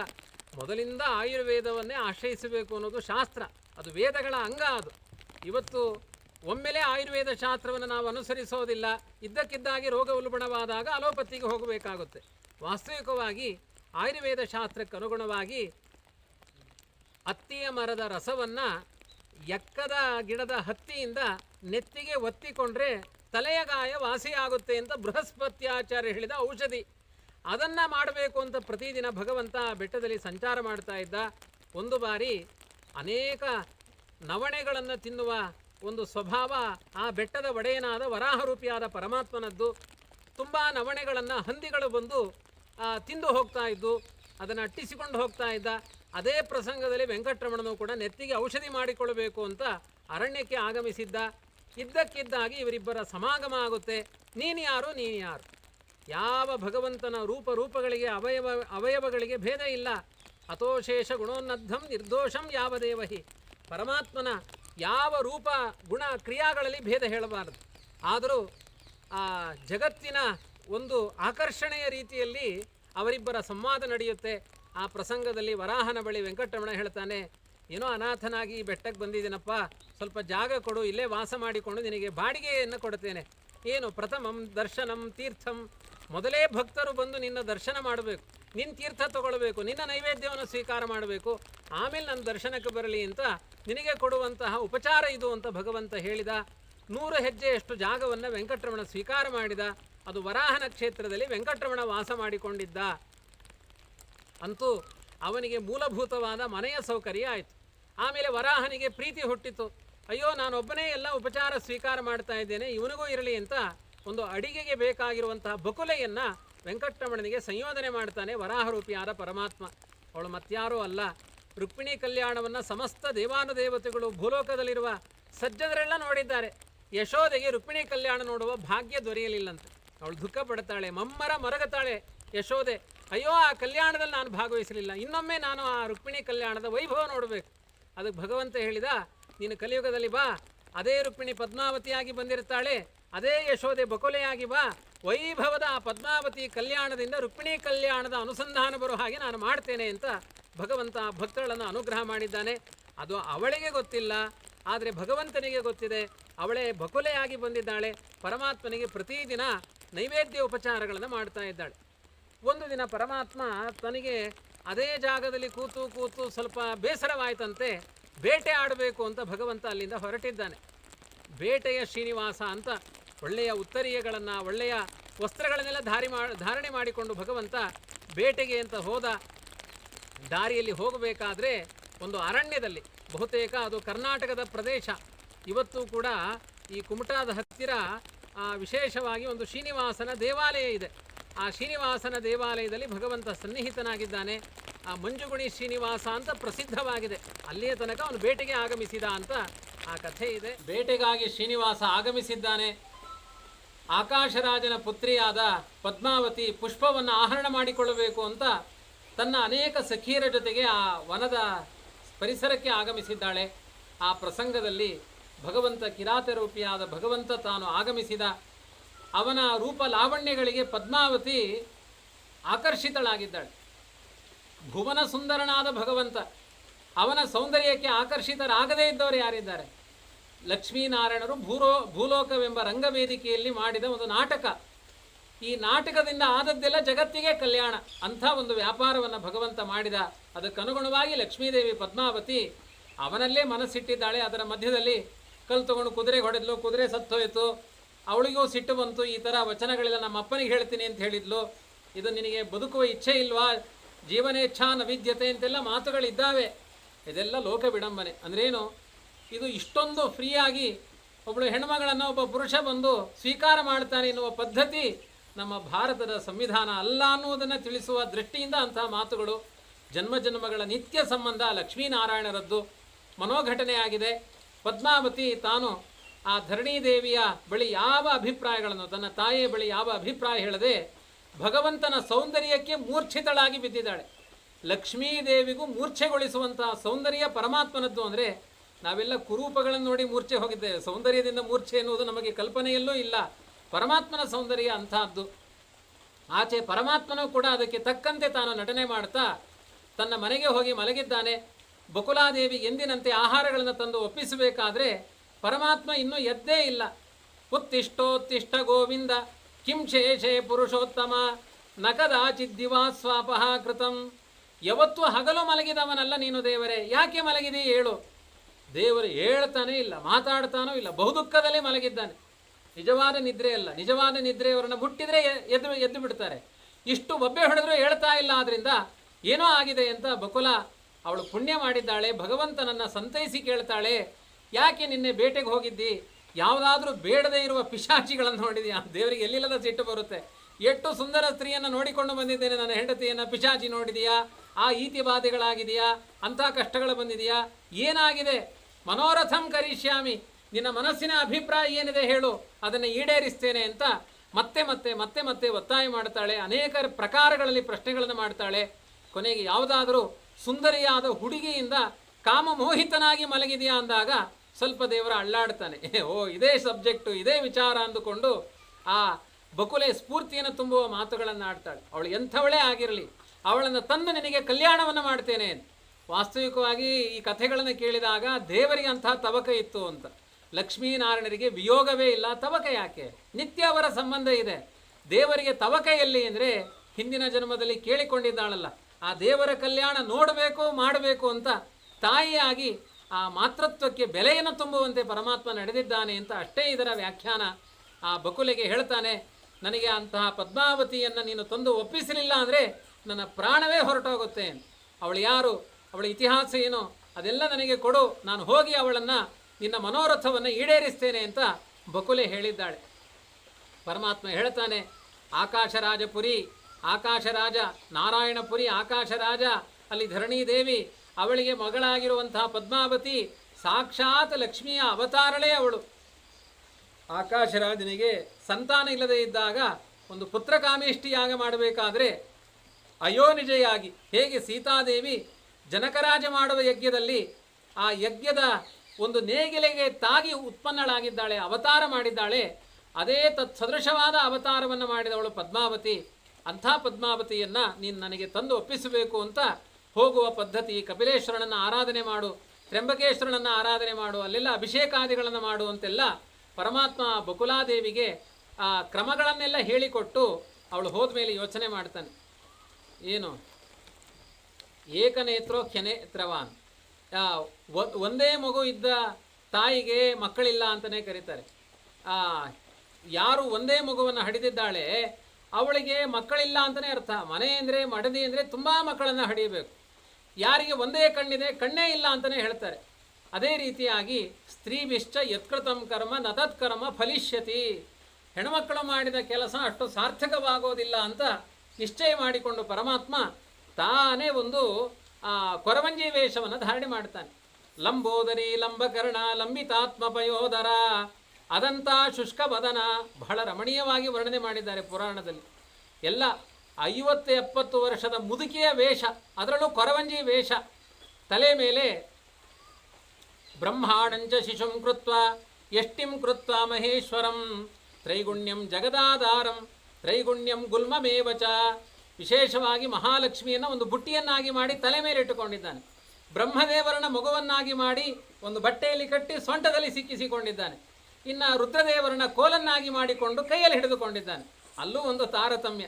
ಲಕ್ಷ್ಮೀದೇವಿ ಮೊದಲು, ಆಮೇಲೆ ಬ್ರಹ್ಮದೇವರು, ಆಮೇಲೆ ರುದ್ರದೇವರು ಅನ್ನುವ ತಾರತಮ್ಯದಿಂದ ತಾನು ಸರ್ವೋತ್ತಮನಾಗಿ ಅವರನ್ನೆಲ್ಲ ಧರಿಸಿದ ಜಗತ್ಪ್ರಭು ಅನ್ನುವುದನ್ನು ತೋರಿಸಿಕೊಂಡ ಪರಮಾತ್ಮ ಅವನು ಹೇಳಿದ, ನಾರಾಯಣಪುರದಿಂದ ಬಂದ ಧರ್ಮದೇವಿ ನಾನು.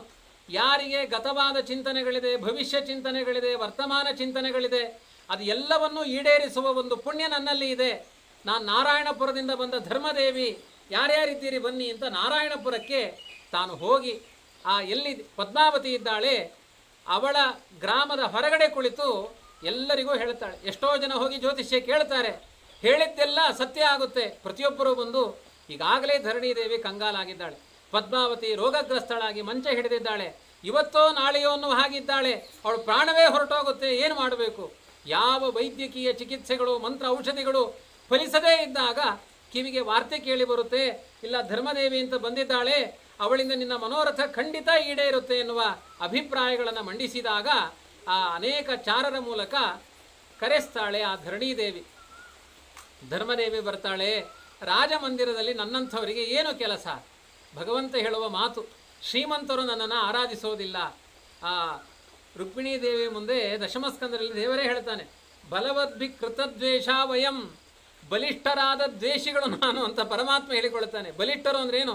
ತುಂಬ ಹಣವಂತರು, ತುಂಬ ಅಹಂಕಾರಿಗಳು, ಅವ್ರು ಯಾರು ನನ್ನನ್ನು ಆರಾಧನೆ ಮಾಡೋದಿಲ್ಲ. ಆದ್ದರಿಂದ ತುಂಬ ರಾಜರು, ಆ ಶ್ರೀಮಂತಿಕೆ, ಅವರ ವೈಭವ, ಅವರ ಮುಂದೆ ನನಗೇನು ಕೆಲಸ, ನಾನಲ್ಲಿ ಬರೋದಿಲ್ಲ ಅಂತ ದಾಕ್ಷಿಣ್ಯದ ಮಾತುಗಳನ್ನು ಆಡ್ತಾನೆ. ಇಲ್ಲ ಇಲ್ಲ, ಧರಣಿದೇವಿ ಹಾಗಿಲ್ಲ, ಆಕಾಶರಾಜ ಹಾಗಿಲ್ಲ ಅಂತ ಹೇಳಿದ ಮೇಲೆ ಹೋಗ್ತಾನೆ.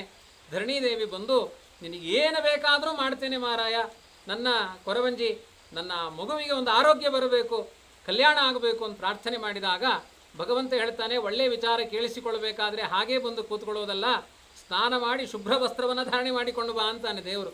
ಒಳ್ಳೊಳ್ಳೆ ವಿಚಾರಗಳಿಗೆ ನಮ್ಮ ವೇಷಭೂಷಣಗಳು ಹೇಗಿರಬೇಕು ಅನ್ನುವ ನೀತಿಯ ಪಾಠವನ್ನು ಮಾಡ್ತಾನೆ ಕೊರವಂಜಿಯಾಗಿ ಪರಮಾತ್ಮ. ಆದರ್ಶಗಳು, ವಿಧಿ ನಿಷೇಧಗಳು ಅದೆಲ್ಲ ಪರಮಾತ್ಮನ ಆಜ್ಞಾರೂಪವಾಗಿದೆ, ಅದು ಯಾವುದೂ ವ್ಯತ್ಯಾಸ ಆಗಬಾರದು. ಹೇಗೋ ನಾವು ದೇವರ ಸಂಭ್ರಮವನ್ನು ಆಚರಣೆ ಮಾಡ್ತೇವೆ ಇದ್ರೆ ಅದು ಕ್ರಮ ಅಲ್ಲ, ಎಲ್ಲದಕ್ಕೂ ಒಂದು ಉದ್ದೇಶ ಇರಬೇಕು, ಅದಕ್ಕೊಂದು ನೀತಿ ನಿಯಮಗಳಿರಬೇಕು ಅಂತ ಪರಮಾತ್ಮ ನಿಯಮ ಮಾಡ್ತಾನೆ.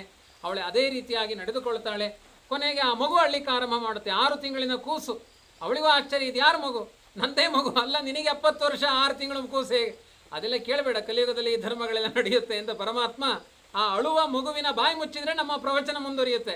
ಹಾಗಾಗಿ ನೀನು ಏನಾದರೂ ಆಹಾರ ತಂದು ಕೊಡುವನು. ಬಂಗಾರದ ಬಟ್ಟಲಿನಲ್ಲಿ ಶ್ರೇಷ್ಠವಾದ ತುಪ್ಪ ಮಿಶ್ರಿತವಾದ ಹಾಲಿನ ಅನ್ನವನ್ನು ಕಲಿಸಿಕೊಡುತ್ತಾಳೆ ಮಗುವಿಗೆ ತಿನ್ನಿಸುವಂತ. ಆ ವಾಸನೆ ನೋಡಿದ ತಕ್ಷಣ ಮಗು ಕಿಠಾರಂತ ಕಿರಿಚಿಕೊಳ್ಳುತ್ತಂತೆ. 2 ಬಡಿತಾನೆ ದೇವರು. ದರಿದ್ರೋಸಿ, ದುರಾಚಾರ, ಕಂದಮೂಲ, ಫಲಾಚನ, ಯಾವಾಗಲೂ ಗೆಡ್ಡೆ ಗೆಣಸು ಇದನ್ನು ತಿಂದುಕೊಂಡು ವ್ರತ ಉಪವಾಸಗಳೇ ನಿನ್ನ ಬದುಕಾಯಿತು. ಈ ರಾಜಮಂದಿರದ ಅನ್ನವನ್ನು ತಿನ್ನುವ ಅರ್ಹತೆ ನಿನಗೆಲ್ಲಿದೆ ಅಂತ ಅದಕ್ಕೆ ಬೈದು ಕಿವಿ ಹಿಂಡಿ ಇನ್ನೂ ಜೋರಾಗಿ ಅಳಿಸಿ ಆ ಮಗುವನ್ನು ಗಬಗಬ ದೇವರೇ ತಿಂತಾನೆ. ಅವಳಿಗೋ ಆಶ್ಚರ್ಯ ಆಗುತ್ತೆ, ಇದೇನಪ್ಪ ಮಗು ಅಷ್ಟು ಗಿಟಾರನ್ನು ಕಿರಿಚಿಕೊಳ್ತಾ ಇದೆ, ನಿರ್ದಯೆಯಾಗಿ ಅನ್ನವನ್ನು ತಿಂತಾ ಇದ್ದಾನಲ್ಲ ಅಂತ.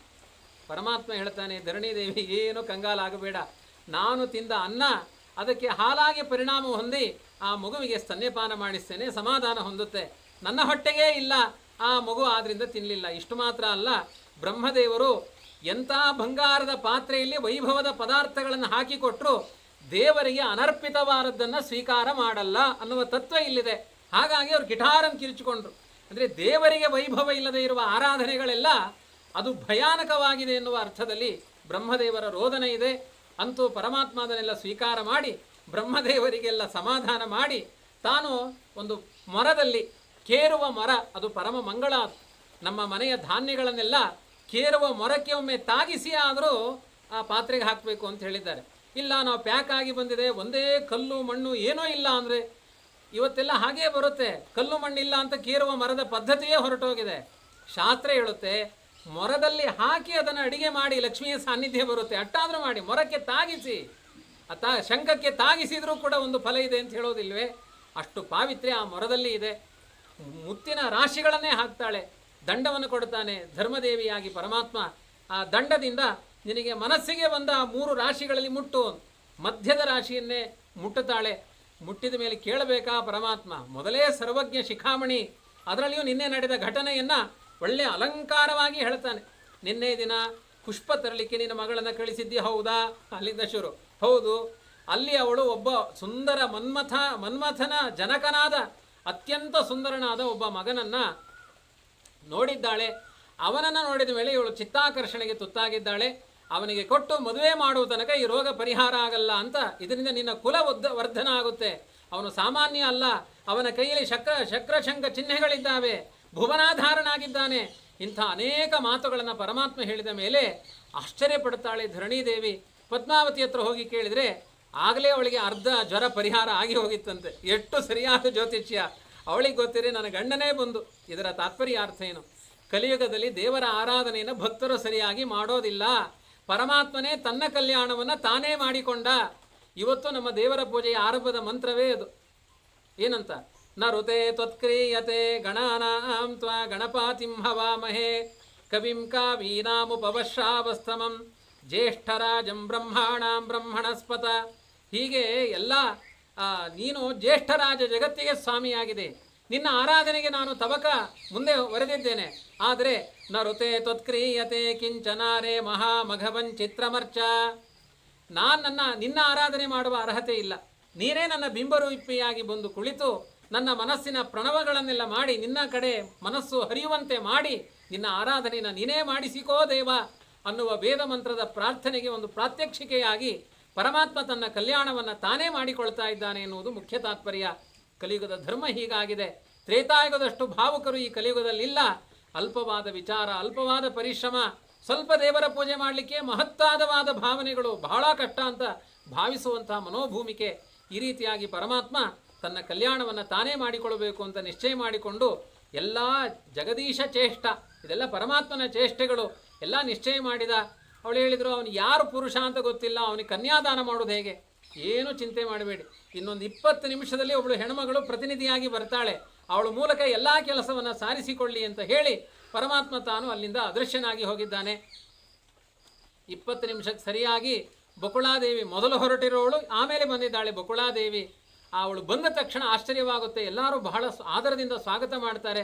ಅವಳಿಗೆ ಆಶ್ಚರ್ಯ, ನನಗೇನು ಇಂಥ ದೊಡ್ಡ ಸ್ವಾಗತ, ಯಾರು ಬಂದರು ಏನೂ ಗೊತ್ತಾಗಲಿಲ್ಲ. ಅವಳು ಕೇಳ್ತಾಳೆ, ಇಲ್ಲ ಜಗತ್ಸ್ವಾಮಿಯಾದ ವೆಂಕಟರಮಣನಿಗೆ ನಿಮ್ಮ ಮಗಳನ್ನು ಕನ್ಯಾದಾನ ಮಾಡಬೇಕು.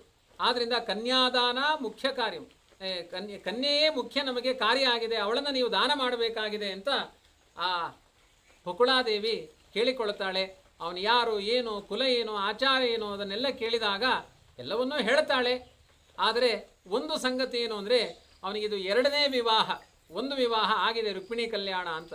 ಯಾವ ಕೃಷ್ಣ ಇದ್ದಾನೆ ಅವನಿಗೆ ಯಶೋದೆ ಕಲ್ಯಾಣ ಮಾಡಬೇಕೇ ವಿನಃ ರೂಪ ಬದಲಾವಣೆ ಆಯಿತು ಅಂದರೆ ಯಶೋದೆಗೆ ಸಮಾಧಾನ ಆಗಲ್ಲ. ಆದ್ದರಿಂದ ಅದೇ ರುಕ್ಮಿಣಿಯ ಜೊತೆಗೆ ಕಲ್ಯಾಣ ಮಾಡಿಕೊಂಡಿದ್ದಾನೆ, ಅದೇ ಲಕ್ಷ್ಮೀದೇವಿಯ ಜೊತೆಗೆ ಇದ್ದಾನೆ ಪರಮಾತ್ಮ, ಅವನಿಗೆ ಕಲ್ಯಾಣ ಆಗಬೇಕಾಗಿದೆ.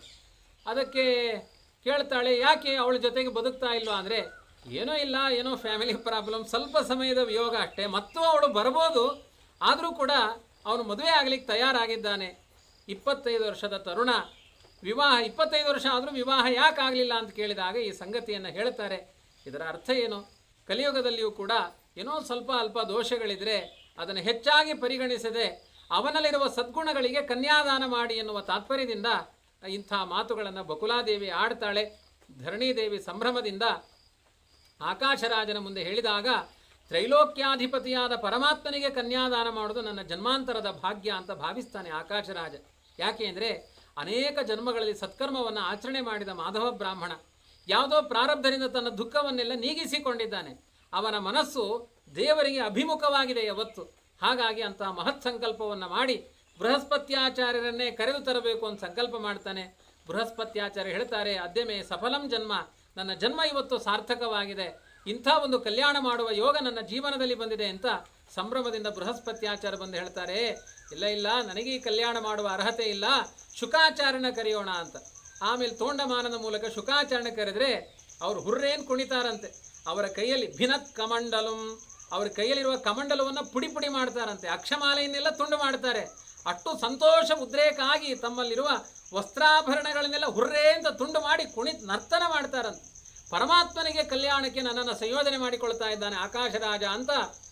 ಆಗ ತಾನೇ ಬೆಳೆದ ಹಸಿರಾದ ಆ ಕುಶಗಳನ್ನೆಲ್ಲ ತಂದು ದೊಡ್ಡ ಕೋಟ್ ಮಾಡಿಕೊಂಡು ಅದಕ್ಕೆಲ್ಲ ಒಳ್ಳೆ ಕೆಂಪಾದ ಹೂವುಗಳನ್ನು ಜೋಡಿಸಿಕೊಂಡು ದಿಗಂಬರರಾದ ಶುಕಾಚಾರ್ಯರು ಅಲಂಕಾರ ಮಾಡಿಕೊಂಡು ಬರ್ತಾರೆ. ಪರಮಾತ್ಮನ ಕಲ್ಯಾಣಕ್ಕೆ ಹೋಗಬೇಕು ಅಂತ ಸಂಭ್ರಮದಿಂದ ಆಗಮಿಸಿ ಆ ಆಕಾಶರಾಜನ ಪ್ರತಿನಿಧಿಯಾಗಿ ಪರಮಾತ್ಮನಿಗೆ ಪತ್ರವನ್ನು ಬರೀತಾರೆ.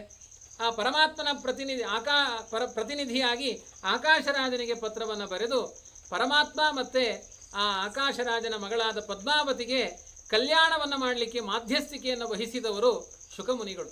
ಅಂತಹ ವಿರಕ್ತರಾದ ಶುಕಾಚಾರ್ಯರಿಗೆ ಕಲ್ಯಾಣ ಮಾಡುವ ಯೋಗವನ್ನು ಪರಮಾತ್ಮ ದೊರಕಿಸಿಕೊಟ್ಟಿದ್ದಾನೆ.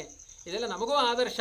ನೀವು ಕಲ್ಯಾಣ ಮಾಡಿಕೊಳ್ಳಬೇಕು ಅಂದರೆ ಶಿವಪಾರ್ವತಿಯರ ದ್ವಾರ, ಶುಕಾಚಾರ್ಯರು ಅಂದರೆ ರುದ್ರದೇವರು, ಶಿವಪಾರ್ವತಿಯರ ದ್ವಾರ ಯಾರು ಪರಮಾತ್ಮನನ್ನು ಚಿಂತನೆ ಮಾಡ್ತಾರೆ ಅವರಿಗೆ ಒಳ್ಳೆ ಕಲ್ಯಾಣವಾಗುತ್ತೆ ಅಂತ ಸ್ವಯಂವರ ಪಾರ್ವತಿ ಜಪ ಅಂತಲೇ ಪ್ರಸಿದ್ಧವಾಗಿದೆ ಜಗತ್ತಿನಲ್ಲಿ. ಅದನ್ನು ತೋರಿಸಿಕೊಟ್ಟ ಶುಕಾಚಾರ್ಯರು ಇವನ ಪತ್ರವನ್ನು ಪರಮಾತ್ಮನಿಗೆ ಕೊಟ್ಟರು, ಪರಮಾತ್ಮನ ಪತ್ರವನ್ನು ಆ ಆಕಾಶರಾಜನಿಗೆ ಕೊಟ್ಟರು. ವೈಭವದ ಕಲ್ಯಾಣಕ್ಕೆ ತಯಾರಿ ಆಯಿತು. ಆ ಸಂದರ್ಭದಲ್ಲಿ ಪರಮಾತ್ಮ ಮತ್ತೆ ಬಕುಲಾದೇವಿ ಬರ್ತಾಳೆ. ದೇವರೇ ಸಾರಿತಾ ಬಹುಯತ್ನೇನ ತತ್ರಾಪಿ ದೈವಂ ಪರಮಂ ಮನ್ಯೆ ಪೌರುಷಂ ನಾತ್ರ ಕಾರಣಂ. ಆ ದೈವಕ್ಕಿರುವ ಬಲ ಪುರುಷ ಪ್ರಯತ್ನಕ್ಕಿಲ್ಲ. ಯಾರೋ ಮೊದಲೇ ಧರ್ಮದೇವಿ ಅಂತ ಜ್ಯೋತಿಷ್ಯ ಹೇಳಿ ಹೋಗಿದ್ಲು. ದೇವರೇ ಅನಾಯಾಸವಾಗಿ ಕಲ್ಯಾಣ ಕೂಡಿ ಬಂದಿದೆ, ಅದು ಒಳ್ಳೆಯ ರೀತಿಯಲ್ಲಿ ಸಫಲವಾಗಿದೆ, ನಿನಗೆ ಕಲ್ಯಾಣ ಆಗುತ್ತೆ ಅಂತ ಹೇಳಿದಾಗ ನಿನ್ನಂಥ ತಾಯಿಯನ್ನು ಪಡೆದ ನನ್ನ ಭಾಗ್ಯ ಅಂತ ಪರಮಾತ್ಮ ಕಣ್ಣೀರು ಹಾಕ್ತಾನೆ. ಎಷ್ಟು ದೊಡ್ಡ ಕಲ್ಯಾಣದ ವ್ಯವಸ್ಥೆಯನ್ನು ಮಾಡಿದೀನಿ ಎಲ್ಲ ತಾನೇ ಮಾಡಿಕೊಂಡಿದ್ದಾನೆ. ಇವತ್ತು ಅಷ್ಟೇ, ಎಲ್ಲ ದೇವರೇ ಕೊಟ್ಟಿರುವ ವೈಭವಗಳು. ನಾವೇನೂ ತಂದು ದೇವರಿಗೆ ಅರ್ಪಣೆ ಮಾಡಬೇಕಾಗಿಲ್ಲ. ತನು ನಿನ್ನದೋ, ಜೀವನ ನಿನ್ನದೋ, ಅನುದಿನದಲ್ಲಿ ಬಾಹು ಸುಖ ದುಃಖ ನಿನ್ನದಯ್ಯ, ನಂದೇನದೋ ಸ್ವಾಮಿ ನಿಂದೇ ಇದೆಲ್ಲವೋ ಅನ್ನುವ ಸಮರ್ಪಣಾ ಭಾವ ಬಂತು ಅಂದರೆ ಅದೇ ದೇವರ ಪೂಜೆ. ಅಹಂಕಾರದಿಂದ ಮಾಡಿದ ಆರಾಧನೆ ಸಕಲ ಏನೋ ವೈಭವಗಳಿದ್ದು ತುಳಸಿ ಇಲ್ಲದ ಪೂಜೆ, ತಾಳಮೇಳಗಳಿದ್ದು ಪ್ರೇಮವಿಲ್ಲದ ಗಾನ, ಕೇಳನೋ ಹರಿ ತಾಳನೋ. ಅಂಥ ಪದಾರ್ಥಗಳು ದೇವರಿಗೆ ಇಷ್ಟವಾಗೋದಿಲ್ಲ. ಅಂಥ ವೈಭವದ ಕಲ್ಯಾಣಕ್ಕೆ ತಯಾರಾಗ್ತಾನೆ. ಆಯಿತು, ಸಂತೋಷ ಪಡು ಅಂತ ಹೇಳಿದರೆ ಮತ್ತೆ ದುಃಖಿತನಾಗ್ತಾನೆ ಪರಮಾತ್ಮ. ಅಯ್ಯೋ, ಯಾರೂ ಇಲ್ಲ, ಆಕಾಶರಾಜ ವೈಭವದಿಂದ ಕಲ್ಯಾಣ ಮಾಡಬೇಕಾದ್ರೆ ನನ್ನ ಪರಿವಾರದವರು ಯಾರೂ ಇರೋದಿಲ್ಲ, ನನ್ನ ಕಲ್ಯಾಣ ಚೆನ್ನಾಗಿ ಸೊಗಸೆ ಆಗೋದಿಲ್ಲ, ಏನೋ ಲಾಕ್ಡೌನ್ ಕಲ್ಯಾಣ ಆಗಿಬಿಡುತ್ತೆ, ಆದ್ದರಿಂದ ನಾನು ಮಾಡ್ಕೊಳ್ಳಿಕ್ಕೆ ತಯಾರಿಲ್ಲ ಅಂತ ದೇವರು ಕುಸಿದು ಬೀಳ್ತಾನೆ. ಅವಾಗ ಹೇಳ್ತಾಳೆ, ಸ್ಮರ ಬಂಧೂನ್ ಋಷಿಕೇಶ, ದೇವರೇ ನಿನ್ನ ಪರಿವಾರದವರೇನು ಕಡಿಮೆ ಇದ್ದಾರಾ ನೆನಪು ಮಾಡ್ಕೋ. ಅಲ್ಲ, ನನ್ನ ಪರಿವಾರದವರಿಗೆಲ್ಲ ಪೋಸ್ಟ್ ಮಾಡಿ ಅವರೆಲ್ಲ ಬರುವುದು, ವಿಚಾರ ತಿಳಿಸೋದು, ಏನು ಚಿಂತೆ ಮಾಡಬೇಡ. ಗರುಡ ಕೊರಿಯರ್ ಸರ್ವಿಸ್ ಇದೆ, ಗರುಡ ದೇವರಿಗೆ ಕರೆದು ಹೇಳು, ಮನೋವೇಗದಲ್ಲಿ ಸತ್ಯಲೋಕ ತನಕ ವಿಚಾರ ಮುಟ್ಟಿಸ್ತಾನೆ. ಶೇಷದೇವರಿಗೆ ಹೇಳು, ಪಾತಾಳ ಲೋಕದ ತನಕ. ಒಂದು ಶೇಷ ಕೊರಿಯರ್ ಸರ್ವಿಸ್, ಒಂದು ಗರುಡ ಕೊರಿಯರ್ ಸರ್ವಿಸ್, ವೇಗವಾಗಿ ವಿಚಾರ ವಿನಿಯೋಗ ಮಾಡ್ತಾರೆ. ಆ ಥರ ಪರಮಾತ್ಮ ಮಾಡಿದ. ವೇಗವಾಗಿ ಬ್ರಹ್ಮದೇವರಿಗೆ ವಿಚಾರವನ್ನು ಗರುಡದೇವರು ತಿಳಿಸ್ತಾರೆ. ಬ್ರಹ್ಮದೇವರು 4 ತಲೆಗಳಿಗೆ ಅಲಂಕಾರವನ್ನು ಮಾಡಿಕೊಂಡು ಸರಸ್ವತಿಗೆ ಹೇಳ್ತಾರಂತೆ, ನನ್ನ 4 ಮುಖಕ್ಕೆ ಮೇಕಪ್ ಮುಗಿಯೋದ್ರೊಳಗಡೆ ನೀನು ಮೇಕಪ್ ಮಾಡ್ಕೊಂಡು ಬಾ, ಪರಮಾತ್ಮನ ಕಲ್ಯಾಣಕ್ಕೆ ವೈಭವದಿಂದ ಹೋಗೋಣ ಅಂತ ಸತ್ಯಲೋಕದಿಂದ ದಿಬ್ಬಣ ಹೊರಟಿದ ಮೇಲೆ ಸಮಸ್ತ ದೇವಾನುದೇವತೆಗಳು ವೈಭವದಿಂದ ಅಲಂಕಾರ ಮಾಡಿಕೊಂಡು ಧರೆಗೆ ಆಗಮಿಸಿದ್ದಾರೆ. ಬ್ರಹ್ಮದೇವರು ಆದೇಶ ಮಾಡ್ತಾರೆ. ಬ್ರಹ್ಮದೇವರು ಇಂದ್ರದೇವರಿಗೆ ಹೇಳ್ತಾರೆ, ಕಲ್ಯಾಣ ಮಂಟಪ ರಚನೆಯನ್ನು ನೀನು ಮಾಡು. 500 ಕಿಲೋಮೀಟರ್ ಉದ್ದದ ಕಲ್ಯಾಣ ಮಂಟಪ ಅಂತ ವರ್ಣನೆ ಮಾಡಿದೆ ಭವಿಷ್ಯ ಪುರಾಣ. ಆಮೇಲೆ ಅಡಿಗೆ ಮಾಡಲಿಕ್ಕೆ ಅಗ್ನಿದೇವರಿಗೆ ಹೇಳಿದ್ದಾರೆ, ನೀರು ತರಲಿಕ್ಕೆ ವರುಣದೇವರಿಗೆ ಹೇಳಿದ್ದಾರೆ, ಇನ್ನು ಅದಕ್ಕೆ ಬೇಕಾದ ಪಾತ್ರೆ ತೊಳಿಲಿಕ್ಕೆ ಅಷ್ಟವಸುಗಳಿಗೆ ಹೇಳಿದ್ದಾರೆ, ಪಾತ್ರೆಗೆ ನಿಯಾಮಕರು. ನವಗ್ರಹ ದೇವತೆಗಳೆಲ್ಲ ಪಾತ್ರೆ ಲೋಟಗಳನ್ನು ತೊಳಿಲಿಕ್ಕೆ ನಿಯಾಮಕರು. ವಾಯುದೇವರಿಗೆ ಒಳ್ಳೆಯ ಗಂಧದ ಪರಿಮಳಗಳನ್ನು ಬೀಸಲಿಕ್ಕೆ ಹೇಳಿದ್ದಾರೆ. ಇನ್ನು ಚಂದ್ರದೇವರಿಗೆ ವಿಡಿಯೋಗ್ರಾಫರ್, ಒಳ್ಳೆಯ ರೀತಿ ಬೆಳಕನ್ನು ನೀಡಲಿಕ್ಕೆ ಚಂದ್ರದೇವರಿಗೆ ಹೇಳಿದ್ದಾರೆ. ಸೂರ್ಯದೇವರಿಗೆ ಹೇಳಿದ್ದಾರೆ, ಕೊಲ್ಲಾಪುರದಲ್ಲಿರುವ ಲಕ್ಷ್ಮಿಯನ್ನು ಕರ್ಕೊಂಡು ಬರೋ ಜವಾಬ್ದಾರಿ ನಿಂದು ಅಂತ ಮೊದಲನೇ ಪತ್ನಿಯನ್ನು ಅವಳನ್ನು ಕರೆಸಿಕೊಂಡು, ಮೊದಲು 2 ಅಂತೆಲ್ಲ ಇಲ್ಲ, ಆ ಲಕ್ಷ್ಮಿಯೇ ಇಲ್ಲಿ ಪದ್ಮಾವತಿ, ಅವಳನ್ನು ಕರೆದುಕೊಂಡು ಬರಬೇಕು ಅಂತ ಸೂರ್ಯದೇವರಿಗೆ ಹೇಳಿದ್ದಾರೆ. ಹೀಗೆ ಸಮಸ್ತ ದೇವಾನುದೇವತೆಗಳು ತಯಾರಾದರಂತೆ. ತುಂಬೂರು ತೀರ್ಥದಲ್ಲಿ ಗೊಜ್ಜು ಮಾಡಿದ್ದಾರೆ, ಆಕಾಶಗಂಗೆಯಲ್ಲಿ ಪಾಯಸ ಸೂಪಗಳನ್ನು ಮಾಡಿದ್ದಾರೆ, ಸ್ವಾಮಿ ಪುಷ್ಕರಣಿಯಲ್ಲಿ ಅನ್ನ ಮಾಡಿದ್ದಾರೆ. ಕೋಟಿ ಕೋಟಿ ಭಕ್ತರು ಬಂದು ವೈಭವದ ಪರಮಾತ್ಮನ ಕಲ್ಯಾಣಕ್ಕೆ ತಯಾರಾಗಿದ್ದಾರೆ. ಕುಬೇರನಿಗೆ ಹೇಳಿದ್ದಂತೆ ಅನೇಕ ಜನ ನನ್ನ ಭಕ್ತರು ಬಡವರೂ ಇದ್ದಾರೆ, ಅವರಿಗೆಲ್ಲ ವೈಭವದ ಶೃಂಗಾರಗಳಾಗಬೇಕು, ಸ್ವಲ್ಪ ಸಾಲ ಕೊಡು ಅಂತ ಮೊದಲನೇ ಅಶ್ವತ್ಥ ವೃಕ್ಷ, ತ್ರಿನೇತ್ರ, ತ್ರ್ಯಂಬಕ, ಬ್ರಹ್ಮದೇವರನ್ನೆಲ್ಲ ಸಾಕ್ಷಿಯಾಗಿ ಮಾಡಿಕೊಂಡು ಸಾಲ ತಗೊಂಡ. ಅದು ಎಷ್ಟು ವೈಭವ ಅಂದರೆ ದೇವರು ಅವತ್ತು ಸಾಲ ತಗೊಂಡಿದ್ದು ಯಾಕೆ ಅಂದರೆ, ಯಾರಿವತ್ತು ವೆಂಕಟರಮಣನಿಗೆ ಸೇವೆಗಳನ್ನು ಮಾಡ್ತಾರೆ ಅದು ಸಾಕ್ಷಾತ್ ಅವತ್ತಿನ ಎಂದು ಬ್ರಹ್ಮಾದಿಗಳ ನಡುವೆ ಕಲ್ಯಾಣ ಮಾಡಿಕೊಂಡ ಪರಮಾತ್ಮ ಅವನಿಗೆ ಕಾಣಿಕೆ ಸಮರ್ಪಣೆ ಆಗಬೇಕು. ಆ ಯೋಗ ಕಲಿಯುಗದವರಿಗೂ ಕೊಡಬೇಕು ಅಂತ ಸಾಲ ಮಾಡಿಕೊಂಡಿದ್ದಾನೆ ಪರಮಾತ್ಮ. ದೇವರಿಗೇನು ಸಾಲ, ಅವನದ್ದೇ ಜಗತ್ತು, ಕುಬೇರನೇ ಅವನ ಭೃತ್ಯ, ಇದೆಲ್ಲ ನೆಪ ಮಾಡಿಕೊಂಡ. ಆದ್ದರಿಂದ ಇಲ್ಲ ಕಾಸು ಎಂದು ಸುಳ್ಳು ಮಾತಾಡಿದರೆ ಎಲ್ಲವನ್ನು ಕಸಕೊಂಬ ಕಳ್ಳದೊರೆಗೆ ಜಯಮಂಗಳಂ ಅಂತ ದಾಸರು ಕೊಂಡಾಡಿದ್ದಾರೆ. ಬಹಳ ಅದ್ಭುತ ದಾಸರ ಚಿಂತನೆಗಳು ಶ್ರೀನಿವಾಸನ ಕಲ್ಯಾಣ ವಿಷಯದಲ್ಲಿ. ಅಂಥ ಒಂದು ವೈಭವದಿಂದ ಆ ದೇವತೆಗಳೆಲ್ಲ ಕಲ್ಯಾಣ ಮಾಡಿ ನಾರಾಯಣಪುರಕ್ಕೆ ದಿಬ್ಬಣ ಹೊರಟಿದ್ದಾರೆ. ಆಕಾಶರಾಜ ಮಾಡುವ ವೈಭವಗಳಿಗಿಂತ ಪರಮಾತ್ಮನ ವೈಭವ ಅದ್ಭುತ. ದಾರಿ ಮಧ್ಯದಲ್ಲಿ ಶುಕಾಚಾರ ಆಶ್ರಮಕ್ಕೆ ದೇವರು ಹೋಗ್ತಾನಂತೆ. ಅವನಿಗೆ ಯಾವತ್ತೂ ಹೃದಯದ ಪ್ರೀತಿ, ಪ್ರಿಯತೆ ಅಮಲಯಾ ಭಕ್ತಿಯ ಹರಿರನ್ಯದ್ ವಿಡಂಬನಂ. ನೀವು ಎಷ್ಟೇ ಅದ್ಭುತವಾದ ಔತಣಗಳನ್ನು ಮಾಡಿ ಹೃದಯದ ಪ್ರೀತಿ ಇಲ್ಲದೆ ಮಾಡಿದ ಉಪಚಾರಗಳು ದೇವರಿಗೆ ಇಷ್ಟ ಆಗೋದಿಲ್ಲ. ಶುಕಾಚಾರ್ಯರ ಹೃದಯದಲ್ಲಿ ಅಂತಹ ನಿತ್ಯ ವಿನೂತನವಾದ ಒಂದು ಭಕ್ತಿ ಇದೆ. ಎಂಥ ಭಾಗವತೋತ್ತಮರು ಶುಕಾಚಾರ್ಯರು. ಅವರ ಆಶ್ರಮಕ್ಕೆ ಹೋಗಿ ಒಂದು ಗೆಡ್ಡೆ ಗೆಣಸನ್ನು ದೇವರು ಸ್ವೀಕಾರ ಮಾಡ್ತಾನೆ. ಆಕಾಶರಾಜ ಮಾಡಿದ ಸಾವಿರಾರು ವೈಭವಗಳು ಶುಕಾಚಾರ್ಯ ಕೊಟ್ಟಿರುವ ಒಂದು ಗೆಡ್ಡೆ ಗೆಣಸಿಗೆ ಸಮಾನ ಆಗಲಿಲ್ಲ ಅಂದರೆ ಆ ಹರಿಭಕ್ತಿಯ ಮಹಿಮೆ ಅಂತ. ಅದನ್ನು ತಿಂದು ತೇಗಿದ್ರೆ ಬ್ರಹ್ಮಾದಿಗಳ ಉದರ ಪೂರ್ಣವಾಗುತ್ತಂತೆ. ಪರಮಾತ್ಮ ತ್ವಯಿಭುಕ್ತೇ ಜಗದ್ಭುಕ್ತಂ. ದೇವರು ಊಟ ಮಾಡಿದರೆ ಜಗತ್ತೇ ಊಟ ಮಾಡಿದ ಹಾಗೆ. ಅದಾದ ಮೇಲೆ ಮತ್ತೆ ವೈಭವದಿಂದ ದಿಬ್ಬಣ ಮುಂದುವರಿಯುತ್ತೆ. ಆಕಾಶರಾಜ ಅತ್ಯಂತ ವೈಭವದಿಂದ ಆ ಶ್ರೀನಿವಾಸನನ್ನು ಸ್ವಾಗತ ಮಾಡಿಕೊಂಡು ಕನ್ಯಾದಾನ ಮಾಡಲಿಕ್ಕೆ ಯಜುರ್ವೇದದ ಮಂತ್ರಗಳನ್ನು ಹೇಳೋರಿದ್ದಾರೆ, ಋಗ್ವೇದದ ಮಂತ್ರಗಳನ್ನು ಹೇಳೋರಿದ್ದಾರೆ. ವಸಿಷ್ಠ ವಾಮದೇವಾದಿ ಋಷಿಗಳೆಲ್ಲ ತಮ್ಮ ತಮ್ಮ ಬದುಕಿನ ಪುರುಷಾರ್ಥವನ್ನು ಪಡೆಯುವ ಕಾಲ ಇದು ಅಂತ ತಯಾರಾಗಿ ವೈಭವದಿಂದ ಅನೇಕ ಸುವಾಸಿನಿ ಸ್ತ್ರೀಯರು ಮಂಗಳ ಘೋಷಣೆಗಳನ್ನು ಮಾಡ್ತಾ ಇದ್ದಾರೆ. ವೈದಿಕರೆಲ್ಲ ವೇದ ಮಂತ್ರ ಹೇಳಿಕೊಳ್ತಾ ಇದ್ದಾರೆ. ಮನದ ಇಷ್ಟಾರ್ಥಕ್ಕಾಗಿ ಗುಡಜೀರಿಕಾದಿಗಳನ್ನೆಲ್ಲ ಹಿಡಿದುಕೊಂಡು ಪ್ರಾರ್ಥನೆ ಮಾಡ್ತಾ ಇದ್ದಾರೆ. ತದೇವ ಲಗ್ನಂ ಸುದಿನಂ ತದೇವ ತಾರಾಬಲಂ ಚಂದ್ರಬಲಂ ತದೇವ ವಿದ್ಯಾಬಲಂ ದೈವಬಲಂ ತದೇವ ಸೀತಾಪತೆ ತೇಂಗ್ರಿಯುಗಂ ಸ್ಮರಾಮಿ ಲಕ್ಷ್ಮೀಪತೆ ತೇಂಗ್ರಿಯುಗಂ ಸ್ಮರಾಮಿ. ಪರಮಾತ್ಮನ ಆ ಚಿಂತನೆ, ಅವರಿಬ್ಬರ ಕಲ್ಯಾಣದ ಪ್ರಸಂಗವನ್ನು ಚಿಂತನೆ ಮಾಡೋದೇ ನಮ್ಮ ಬದುಕಿನ ಮಂಗಳ. ವಿಶೇಷವಾಗಿ ಯಯಾತಿ ಮಹಾರಾಜನ ಪರಂಪರೆಯಲ್ಲಿ ಚಂದ್ರವಂಶದಲ್ಲಿ ಬಂದ ಶ್ರೀನಿವಾಸನಿಗೆ ಸುವೀರ ಮಹಾರಾಜನ ಮೊಮ್ಮಗಳಾದ ಆ ಸುಧರ್ಮರಾಜನ ಸುವೀರರಾಜನ ಮರಿಮಗಳಾದ ಸುಧರ್ಮರಾಜನ ಮೊಮ್ಮಗಳಾದ ಆಕಾಶರಾಜನ ಮಗಳಾದ ಪದ್ಮಾವತಿಯನ್ನು ಇಮಾಂ ಕನ್ಯಾಂ ಪ್ರದಾಸ್ಯಾಮಿ ಅಂತ, ರಮಾ ಸಮಾಮಿಮಾಂ ಕನ್ಯಾಂ ದಾಸ್ಯಾಮಿ ಪುರುಷೋತ್ತಮ, ಸಾಕ್ಷಾತ್ ಲಕ್ಷ್ಮೀ ರೂಪಳಾಗಿರುವಂಥ ನನ್ನ ಮಗಳನ್ನು ನಿನಗೆ ಸಮರ್ಪಣೆ ಮಾಡ್ತಾ ಇದ್ದೇನೆ ಅಂತ ಆಕಾಶರಾಜ ಆ ಧರಣ್ಯ ಸ್ರಾವಿತಂ ತದಾ, ಆ ಧರಣೀದೇವಿ ನೀರನ್ನು ಆಕಾಶರಾಜನ ಕೈಯಿನ ದ್ವಾರ ಆ ಪದ್ಮಾವತಿಯ ಕೈಗೆ ಹಾಕಿ ಪರಮಾತ್ಮನಿಗೆ, ಸರ್ವೋತ್ತಮನಾದ ಪರಮಾತ್ಮನಿಗೆ ಕನ್ಯಾದಾನ ಮಾಡಿದ್ದಾರೆ ಎನ್ನುವುದೇ ಪರಮ ಕಲ್ಯಾಣದ ಪ್ರಸಂಗ. ಆಮೇಲೆ ಪರಮಾತ್ಮ ಮತ್ತೆ ಇದೊಂದು ಜಗತ್ತಿಗೆ ಸಾಕ್ಷಿಯಾಗಿರಲಿ ಅಂತ ಮಾಂಗಲ್ಯಂ ತಂತು ನಾನೇನ ಜಗಜ್ಜೀವನ ಹೇತುನಾ ಕಂಠೆ ಬದ್ನಾಭಿ ಸುಭಗೆ ಚಿರಂಜೀವ ಮಯಾ ಸಹ. ವಿಶೇಷವಾಗಿ ಆ ಮಾಂಗಲ್ಯವನ್ನು ಕೂಡ ಪರಮಾತ್ಮ ತಾನು ಆ ಪದ್ಮಾವತಿಯ ಕಂಠದಲ್ಲಿ ಕಟ್ತಾ ಇದ್ದಾನೆ. ಜಗಜ್ಜೀವನ ಹೇತುನ, ಜಗತ್ತಿಗೆ ಮಂಗಳವಾಗಲಿ ಅಂತ ಪರಮಾತ್ಮ ಆ ಮಾಂಗಲ್ಯವನ್ನು ವಿಶೇಷವಾಗಿ ಪದ್ಮಾವತಿಯ ಕಂಠಕ್ಕೆ ಕಟ್ಟಿದ.